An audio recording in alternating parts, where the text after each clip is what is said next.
Descent of the Demon God by Hanjo Wheelia. Chapter 36. Tangent. Part 1. Baek Jongso looked at Chen Yowon. What is he thinking? Chen Yowon had just proclaimed that he would bring the Sky Demon Order back to life. But since then, he sat still, as if he was meditating. His dazed eyes were directed somewhere, and Baek Jongso had no idea what he was thinking about.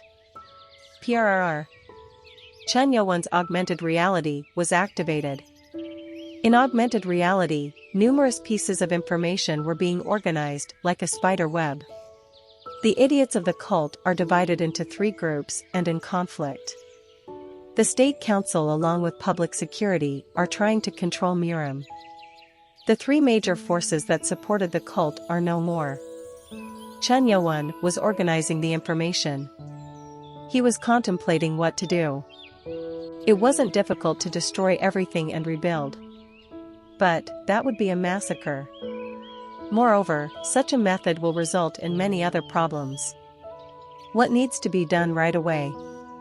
The most urgent thing right now is resolving the conflict within the cult. It would be better to deal with the other matters after increasing the cult's power. Besides, getting accurate information was important. GM Oyeon didn't tell him, but she was not aware of everything that had happened. She wasn't sure how the 3 groups began to fight. The 3 groups were fighting over stuff like legitimacy and usefulness. But she was told that neither of the Lord's sons would give information to people unless they took their side. GM Oyeon was disappointed, but she understood it. If information was given to her, and then the Pure Kit clan later joined another side, that information would be exposed. GM Oyeon hadn't been in contact with either of them for over 10 years. A few moments ago, Chen Yowon had asked her, "Did they give you a way to contact them?" Yes. As Chen Yowon had expected, both of the sons were open for talks. 24, 32, 94, 83, 13, 52, 62, 103, 26, 49. Director Ko gave her an essay book, and within it was a piece of paper with numbers on it. It was a number system called a contact number. It was said that the paper would burn up after the numbers were looked at for 10 minutes. A password? I don't know for sure. It just fell out when I was reading an essay book in my house. Essay book? According to the woman, it was an improvised password. If so, there was a high probability that a way to contact them was written in the essay book. But there was just one problem. Everything suspicious in the house was confiscated. And it turned out that there were no books left in the house. There were some things that didn't disappear, no matter how much time passed. Books were one of them. It was because physical texts are still more popular than electronic texts. Inside the Public Security Bureau. In order to retrieve the book, he had no choice but to head to the Public Security Bureau. Chen Yowon's gaze turned to Moyong Lee Myong and Nung Du Myung, who were sitting down. His gaze then turned to the mobile strikers' bodies. And finally, he looked at the mother and son. The 2, who didn't understand what Chen Yowon was doing, just ignorantly looked at him. Smile. The corners of Chen Yowon's lips went up. Baek Jongso, who didn't know what the smile meant, asked, "What is it?" "Lord Chen Ma." "Tak." Chen Yowon got up from his seat and said, "He's the key." "Huh?" His gaze naturally turned to where Chen Yowon was looking. He was looking at Moyong Lee Myong, who was on the ground. On the 40-inch monitors, multiple CCTV cameras on roads and alleys in Shenyang City were being displayed on 200 screens. On the monitor, all the officers were controlling the roads and alleys. When a gate warning would be issued, the National Guards would fight and defend the wall. The police officers of the Public Security Bureau would control the citizens to avoid confusion. The transfer of 11 students from the academy on Route 24 and Wapayong route to a nearby shelter has been completed. It is said that police officers found 3 homeless people who were in the blind spot of CCTV cameras on 10th Avenue and are currently moving them to a shelter. Traffic monitoring reports. All that was left for the Public Security Bureau was to monitor the people of the Transportation Department under Director Sang Yu-gun. In the case of a gate warning, all the public security people would get deployed, except for a small number who'd stay in the office. Got it. Director Sang Yu-gun, who received the reports, had a dark expression on his face. As he was the leader, who had to take care of multiple tasks simultaneously, his concentration was scattered, especially regarding one thing. Why haven't they contacted me yet? His eyes kept staring at the clock in the room. It had been quite a lot of time since the operation was carried out, and he was given no news. Things should have been sorted out long ago. However, he hadn't received any information, so he was bound to worry. Did something bad happen? If so, it may cause problems for his position. Originally, the agents of strike teams should be involved in controlling the city of Shenyang. However, as those people of the strike team didn't report back yet, whatever personnel were around had to be deployed. I had to say that they were on a special mission. The suspicions of the others would grow if they didn't report back anytime soon. It was frustrating for Sang Yu-gun, who felt like his tail had been stepped on. At a time like this, the gate alarm went off. Everything was now twisted thanks to the gate warning, which went off 3 days earlier than expected. He just hoped that things wouldn't go wrong. As he was nervous, his phone vibrated. DRRRR. Sang Yu-gun looked anxiously at the phone screen. Nung Du-myung, Special Task Force. The long-awaited call. Why is he calling from his phone? Come to think of it, he left the personal radio back in his office. He looked around and then told the people monitoring the screen. I am going to the director's office to check something. If any problem arises, call me. I will come right away. Yep. Since they were busy, the agents answered without even turning their heads. Sang Yu-gun came out of the control room and answered the phone as he took the emergency stairs. Go on. Director. Cough, cough. What happened? Why are you so late? Sang Yu-gun asked in a hushed voice. He was anxious and impatient. Sorry. Mission accomplished. At the positive report, his face brightened. He was worried if something went wrong. Cough, cough. As he continued to hear him cough, he asked. Are you injured? Sorry. There was a problem. Problem? The man was too skilled, too great. Besides, he didn't have any nanobombs. Upon hearing that there were no nanobombs, Sang Yu-gun's eyes turned serious. If so, the team sent must have suffered some casualties. In a hushed tone, he asked. Wasn't there a special member? Special member. One of the top 7 warriors of public security. Originally he was requested to be dispatched to other missions, but Sang Yu-gun asked him to head out to the factory. Jun Yi-myung too. What? Sang Yu-gun couldn't hide his shock. The word too meant there were others. Shit. Fortunately, before Jun Yi-myung officer cough fell. And as I was being beaten up, team leader Lee Myong came in time and saved me. What? Lee Myong? Yes, team leader Lee Myong even fired a rifle. Director Sang Yu-gun's expression darkened. It was a name he wasn't expecting to hear. How did that bastard know? Was he really always digging into trouble? Yet, he never expected Lee Myong to find the factory. The mission was classified, and no other agent in the Special Task Force knew about it. The director, who organized his thoughts, asked, Is team leader Lee Myong next to you? Cough cough.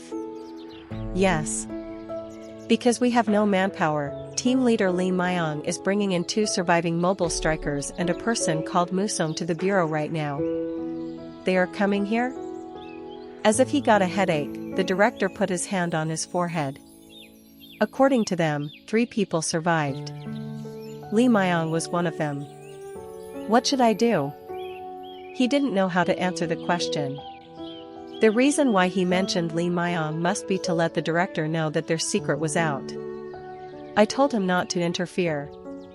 Director Sang Yoo-gun, who contemplated, narrowed his eyes and said, I'll open the back gate of the Special Task Force building, transport them into the 5th basement. Congratulate Lee Myung for his helpful contribution and bring him along. All right. We will be there in 10 minutes. Okay. The call was cut. He immediately left the office and headed to the main building. Once he went there, he immediately went to the 5th floor and turned off all the CCTV cameras. Sigh. He really didn't want things to turn out this way. He stopped by his office and pulled out a gun along with a silencer hidden in the safe. It wasn't a gun that the government gave him. Click. He put on the silencer and then placed the gun behind his coat. He left the office with a heavy heart and entered the task force building. A place where ordinary detectives were prohibited from entering. Ding. The elevator opened. The elevator could only reach 4 basement floors. Fingerprint recognition was required to go below. Only those with registered fingerprints were allowed to go down to the 5th basement floor. Only 2 fingerprints were registered, his and the other was a mobile strike team commander's. Ding. The 5th basement had an hexagonal shape, with 6 prisons and a lobby that had a desk and 2 chairs. The only place with no CCTV cameras. Since it was a confidential space, cameras weren't installed. And if one looked inside a prison, they could see bloodstains all over the place. Unlike usual prisons, they were full of torture tools. Tack. The director took his seat. His face, shadowed by the only existing LED light, seemed dark. He was examining the gun in his hand when he heard something coming from a room, a special prison behind him. Clang! When Sang Yoo-gun turned around, a dark figure appeared. Mouth covered with protective gear, wrists and ankles secured with special handcuffs, and naked body full of wounds. Clank! The tortured man moved. He was glaring at the director with eyes full of anger. TCH. You are full of energy. Sang Yoo-gun shook his head and then turned away, as if he wasn't interested. Right now, there was only one thing he wanted. Clang! Clank! Noisy! As the man continued to struggle, he pressed a button on the desk. Click! When he pressed it, a shutter came down from the ceiling. It blocked the prison, making the noise go away. Sigh. The director sighed and put the gun back in its place. That was when he saw the elevator sign light up. They finally arrived. Ding! The elevator went up and then descended to the 5th floor. When its door opened, Nung Do-myung seemed to be in bad condition. He came out along 2 other mobile strikers who were supporting another person whose face was covered. Cough, director. You have been through a lot. The director got up from his seat. This one. Director looked at Lee Myung. Lee Myung's eyes seemed to be full of contempt as he looked at him. Looks like you have a lot to say. At director Sang Yoo-gun's words, Moyong Lee Myung spoke in a low voice. Not me. The director has a lot to say. At that, the director pointed to one of the chairs. For now, let the superintendent sit, he doesn't seem to be doing well. As he said, Nung Do-myung seemed to be in bad condition. Moreover, Nung Do-myung had an expression filled with anxiety, which seemed strange. Probably because of the casualties. Sang Yoo-gun was troubled with it. Around 60 agents were killed. He had to come up with an excuse to explain what had happened. But before that, there was work that needed to be done. Tack. Lee Myung supported Nung Do-myung and seated him. Then as he tried to turn. Click. The director was aiming a gun equipped with a silencer at his head. Lee Myung looked at the director with angry eyes. What is this? Director. It must be frustrating. Team leader Lee Myung. Sang Yu-gun was puzzled when Lee Myung didn't seem to be shocked at his act. Why do you want to kill me? Your fault. I told you not to involve yourself in this. Didn't I also say that isn't something I can just back off from?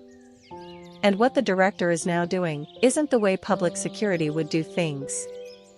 The director shook his head at Lee Myung's words. You are so naive. Do you think justice can be protected with righteousness alone? When you step into mud, you get muddy. You are saying the same thing as the superintendent.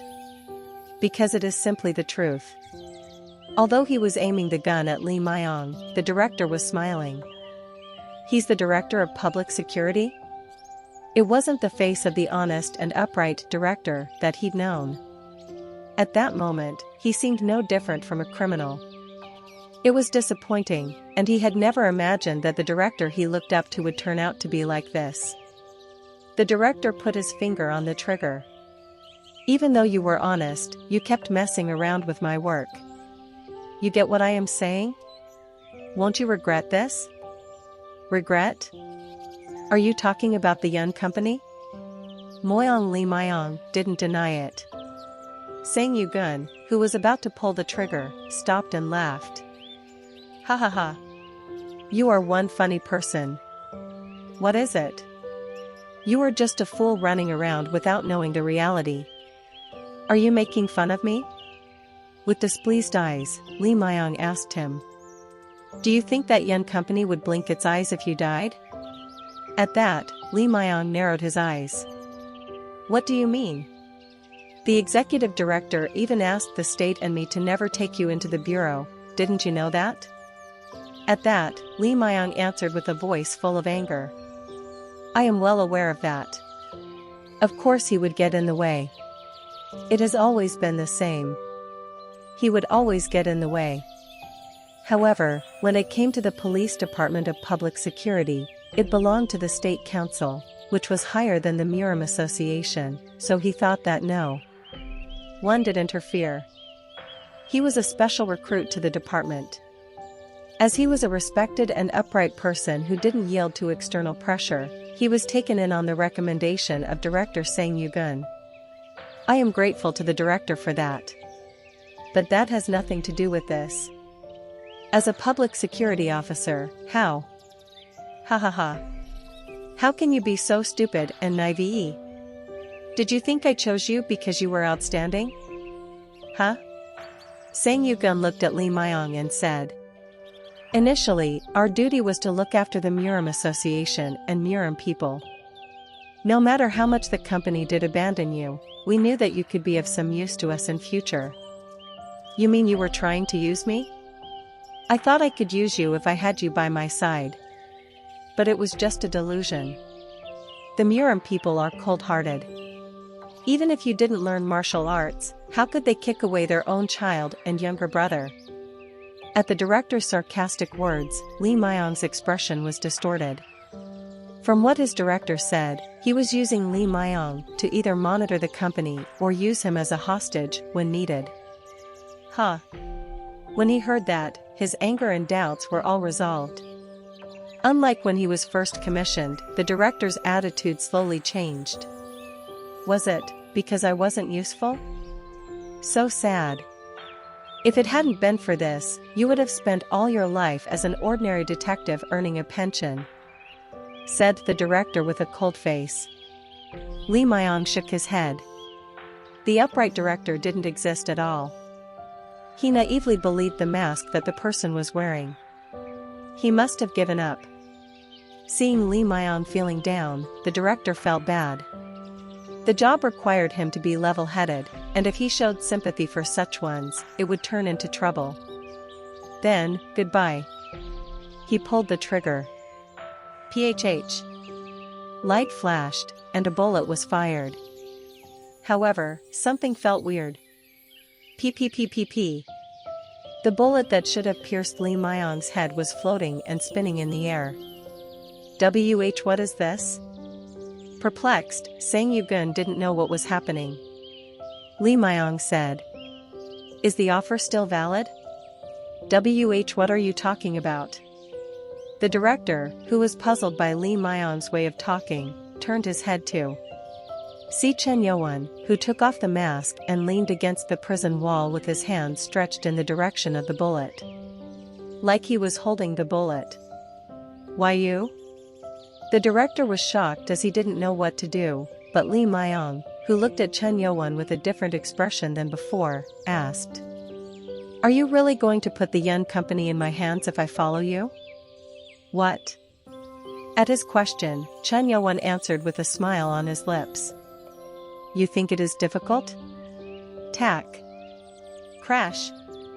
When Chen Yo-won flicked his finger, the bullet spinning in the air was crushed into powder and scattered around. Chapter 37. Tangent. Part 2. His life had been pointless. He had been born and then abandoned as a child of Moyang clan, a descendant of the Orthodox Murim people. The only reason was that he wasn't versed in martial arts. As he couldn't stand up to his father's expectations, the chairman, he wandered aimlessly for about 2 years. It was when he passed the Public Security Bureau exam that things started to change. He had no ties with the company of Murim anymore. He wanted to focus on starting a new life and forget everything he experienced in the past. Let's live while contributing to justice. Life for justice. A new goal for the lost man. The Public Security Bureau, which looked after the people's safety, was the perfect home. He thought that darkness wouldn't reach him as long as he stayed in the Public Security Bureau. However, all that was nothing but an illusion. A guy with no horns sees what he wants to. That was what Chen Yo-won said to him when he released the blood points. As soon as Lee Myong realized it, his disappointment reached its peak, and he lost motivation. He wasn't sure what was right anymore. This man, the darkness embodiment, had reached out to him. "I will give you a chance. Come under me. I will give you martial arts and everything you want to." If those words came out of someone else's mouth, he would have immediately dismissed it. But for some reason, this man's words held some weight. However, for the last time, he wanted to check one thing. And he just got his answer. "Quick, PL please." The director Sang Yu-gun's body was getting hurt here and there. It was the result of nanobomb explosions inside the body, and there was no way he would survive. The director managed to hold back the pain of 4 or 5 explosions, but when the next bomb exploded in a vital place, the pain seemed to grow unbearable. Sang Yu-gun fell on his knees, begging for his life. In the end, everything is the same. The disappointment lingered in Lee Myong's eyes. The image of the upright director he held in his imagination was utterly shattered. The director, who didn't even master martial arts, seemed to have handled the pain a lot better than Nung Du-myung. "I will cooperate. Please stop, stop. Stop it." In the end, Sang Yu-gun gave up his pride. At first, he thought that he could accept death. But that was a mistake. He realized that he wasn't that strong. "Spare me please." Snap. Qual. A nanobomb exploded inside his left thigh. For a moment, he wondered if that burst, but when he looked, it was just the thigh. Sang Yu-gun asked with bewildered eyes. "I said I would cooperate, so why? I like dogs that behave like dogs." Shoo. With that, Chen Yo-won tried to snap his fingers again. Shocked, the director fell flat on the floor and screamed. I will do anything, please have mercy on me." He was being more polite now. Satisfied, Chen Yuan stopped his fingers. Phew, phew. Sang Yugun, who was afraid that another nanobomb would explode, breathed out. Ding dong. The elevator opened, and 3 people were out. 2 men in mobile strike uniform, Baek Jong-so, and GM Oh-yeon. They came in with uniforms and helmets on. Ouch. Alongside Nung Do-myung, who was staggering. His purpose was to access the elevator. Baek Jong-so approached Chen Yuan and said, "We found it." He turned around and pointed to the book his mother was holding. However, GM Oh-yeon, who was holding the book with both hands, had a flustered expression. Despite having the book, she didn't seem relieved. "Here, this. Is this it?" Chen Yuan looked at the title written on the outside of the book. 40. To be fertile for a long age. Baek Jong-so, who didn't see the title of the book, looked down. Chen Yuan turned the page without feeling shy. 24, 32, 94, 83, 13, 52, 63, 103, 26, 49. Even without Nano, Chen Yuan was smart enough to memorize the numbers. Looking at page 24, there was only one phrase with a number on it. Chapter 1. Even when you get older, women need to put in the effort. The first is the skin. 1.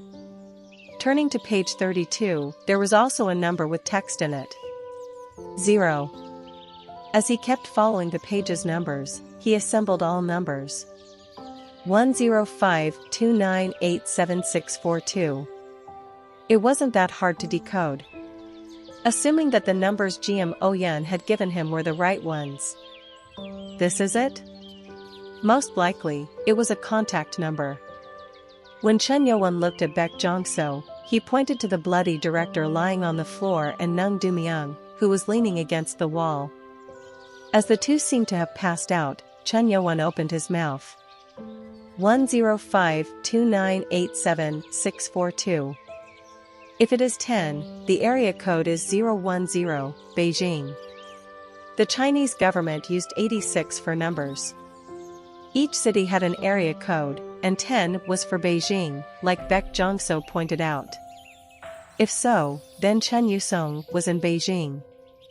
It was pretty surprising that he used the former capital of the People's Republic of China for his base. What should we do? At Baek Jong-so's question, Chen Yuan looked at GM Oh-yeon. It would be suitable for her to call the number and talk, but something didn't feel right. Chen Yuan looked at Baek Jong-so and asked, "Can you act moderately?" "Huh? You just have to say what I tell you." In the end, Baek Jong-so would be the one talking. Baek Jong-so made the call with his smartphone. Since he was given such an important mission, he couldn't wipe off the nervousness from his face, but he knew that he'd do fine as he had already worked as a spy. Tack. Chen Yuan put his finger on the back of the phone. Ah? Baek Jong-so looked at him curiously, and the call was answered. Lick. If it is a late-night snack, then it has to be shumai. Sweet and delicious shumai. Oh? The only thing he heard was the advertisement for a restaurant. It seemed to be a chain store of shumai, Chinese dumplings, that he had never heard of. Baek Jong-so, who thought that he dialed the wrong number, looked at Chen Yuan. It was then. After the recording ended, a human voice came in. Hello. This is Okan Shumai. Baek Jong-so was flustered at the voice of a woman who seemed to be the owner. Wrong number? But then he changed his mind. If he thought about it, it wasn't like the other party could exactly reveal themselves to the world. And there was no way they would reveal their true identity just because someone called. What should I say? However, his mother didn't tell him if there was a certain code to give. As he contemplated, a voice spoke. If you are still in menu selection, would you like to call again after a while? Damn it. I am lost. He had no idea what to do. Descendant of pure Kik clan, Baek Jong. Before he could finish speaking, the call seemed to be cut, and then the tone changed. Click. Beep. Beep. Suddenly, the connection cut off, and then a man's voice was heard. Who is it? As the speaker was on, Jim nodded at the voice. It was a voice she knew. Baek Jong-so continued. Are you Ko Won-hyen? Who are you, and how did you get this number? He sounded confused. After thinking, Chun Yo-won told him what to say. I am Baek Jong-so, the current head of Pure Kit clan. Based on the numbers in the book 24, 32, 94, 83, 13, 52, 63, 103, 26, 49 that you left for my mother, I called you. And your mother's name? It is Gm-Oyeon. The person on the other side said nothing. After about 7 seconds of silence, the voice came again. Only your mother knows the number that leads to the phone. And please take it into account that we cannot be revealed. I understand. We don't have time. So let's talk briefly. Tell me what happened. Due to some circumstances, it seemed like the man didn't have time to talk. Baek Jong-so summarized what Chun Yo-won had told him. There is a problem. My mother has been arrested by the Public Security Bureau. What? Fortunately, I rescued my mother through the chaos of the gate opening in Shenyang. Sigh. The voice of General Manager Ko Won-hyen seemed shocked. It seemed like the situation was more serious than he expected. After a while, the man said, if I could, I would help you. I don't know if your mother has heard of it or not, but Pure Kit Clan, we are currently severing ties with it, no, the cult. TCH. Baek Jong-so frowned. Although he was acting, he didn't expect such a situation to pop up. He thought that they would come and rescue a member of the cult. Of course, he knew that they could abandon them too. General Manager, Ko. The situation on our side isn't good. If you help me this time, I will support Chun Yu-sung as the head of Pure Kit Clan. He threw the bait.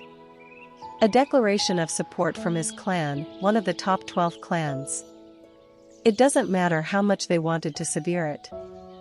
They left a contact number because they had hope. And the response came. Does your mother agree? My mother had suffered a lot when she was detained by the Bureau. She isn't well, but she will agree with what I decide. Now, all that was left was for them to take the bait. As he was holding his breath, Ko Won-hyen's voice came. Such a difficult situation. How can we pretend not to care for a member when they are in such a crisis? As soon as the gate warning is lifted in Shenyang, the cult will dispatch its members. He changed his words. Baek Jong-so shook his head with a disappointed face. But his voice didn't show it. Thank you. Thank you. If this is your contact number, Time is up. Tracking attempts still continue. We will contact you. Click. The man hastily hung up the phone. Tracking? Baek Jong-so was puzzled, but Chun Yo-won took off his finger with an upset expression. Failed to track. Chun Yo-won was the one who tried to find the place. Nano tried to track the place of the call, but couldn't because the number kept changing. Another 10 more seconds, and he could have dug up the detour and found it, but it failed as the other side noticed it. Well, we made a tangent to the side. And once the gate warning would be lifted, they would meet. Chun Yo-won looked forward to that moment. DRRR. At that moment, he heard a vibrating sound somewhere. It was coming from the director's phone. The number appeared on the screen. It is the Traffic and Situation Control Room. Probably calling for him, Lee Myong said as he recognized it right away. In such regard, it was helpful that he was the team leader of the Violent Crimes Unit in the Bureau. Wake him. Yes. At the command, Baek Jong-so removed the blood points seal. Tat attack. Once done, the director looked around with blank eyes. And then his face darkened. Like a person who just realized that what he hoped to be a dream was actually a reality. Looking at him, Chun Yo-won said, "Go back and do what you normally do. Fix everything that happened till now. TCH." This one, acting like he is the boss. At the commanding attitude, Sang Yu-gun grunted. If it wasn't for the nanobombs, things wouldn't have turned this way. Then something suddenly popped into his mind. Right. Currently the technological side is making a device to disarm the nanobombs. It wouldn't take long since he already had the codes from a former MS researcher. When he remembered that, his heart lightened. He couldn't do anything now, so he would pretend to follow the man, and once he'd get rid of the nanobombs, he would pay the man tenfold back. Understood. And don't interfere in Murim matters. I will make sure not to. I will contact you if I need anything. Alright. Chun Yo-won looked at the man as he answered obediently. Baek Jong-so, who watched him go up the elevator, said, "He is more docile than I thought." Chun Yo-won laughed and said, "We'll see." Someone then intervened. "I think it is better to leave once we are done with things here." It was Lee Myong. He didn't want to be in the bureau building anymore. He was still in a state where he was trying to come to terms with the overwhelming disappointment. We don't know how long the gate warning will last, and how long the special task force building will be empty, so we need to get out of here quickly. Wait. Before that, I need to do something. Chun Yo-won went somewhere. It was the prison that had shutters down. SSSHH. Kiek.